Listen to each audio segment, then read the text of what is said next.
नागपुर में ऑपरेशन धंडर के तहत बड़ी कार्रवाई सामने आई है। नागपुर शहर आयुक्त डॉक्टर रविंद्र सिंघल के आदेश पर क्राइम ब्रांच यूनिट 4 की टीम ने वाठोड़ा इलाके में छापा मारकर एक एमडी तस्कर को गिरफ्तार किया।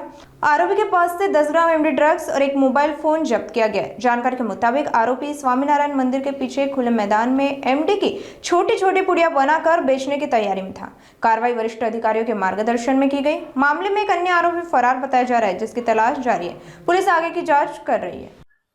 दिनांक 11 फरवरीला जेव्हा आमचे कर्मचारी आणि अधिकारी पेट्रोलिंग करत होते त्या दरम्यान माहिती भेटली का व्यक्ती नामे मोहम्मद नियाज मोहम्मद समसूल राहणार वाठोडा याच्याकडे एमडी आहे किंवा हा विक्री करतो असं जेव्हा आपण तिथं प्रत्यक्ष घटनास्थळी गेलो आणि चेक केलं तर त्याच्याकडे एमडीची एक पॅकेट आणि त्याचा मोबाईल मिळून आला।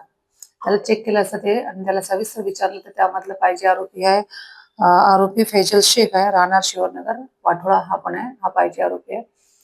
तर चेक केलं असतं त्याच्याकडे जवळपास 10 ग्राम एमडी आणि एक मोबाईल भेटला आणि तो लहान लहान पुड्या विक्री करून विकत होता।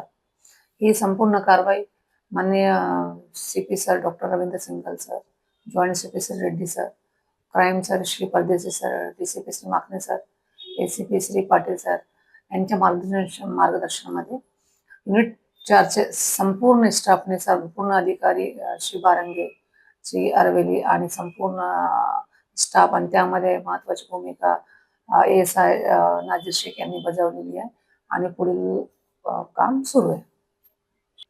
वाठोड्याच्या हद्दीत श्री स्वामीनारायण मंदिराजवळ एक मोकळं मैदान आहे, त्याच ठिकाणी तो तिथे निर्जन स्थळी थोडा बसलेला आहे, ये जा कमी आहे तिथे आणि त्याच ठिकाणी मिळून आला ना। हा जो फैजल शेख आहे त्याने सांगितलं का फैजल शेख कडून त्याने विकत आणलेलं होतं आणि हा नंतर जे पिणार आहे त्यांना विकत होता। फैजल शेख सध्या वॉन्टेड आहे, त्याच्या शोध घेणं सुरू आहे। बरोबर आहे, आरोपी मोहम्मद नियाजवर एक गुन्हा आहे 2018चा 395चा आहे सध्या, आणि त्या व्यतिरिक्त दुसरे कुठलेही गुन्हे त्याच्यावर नाही।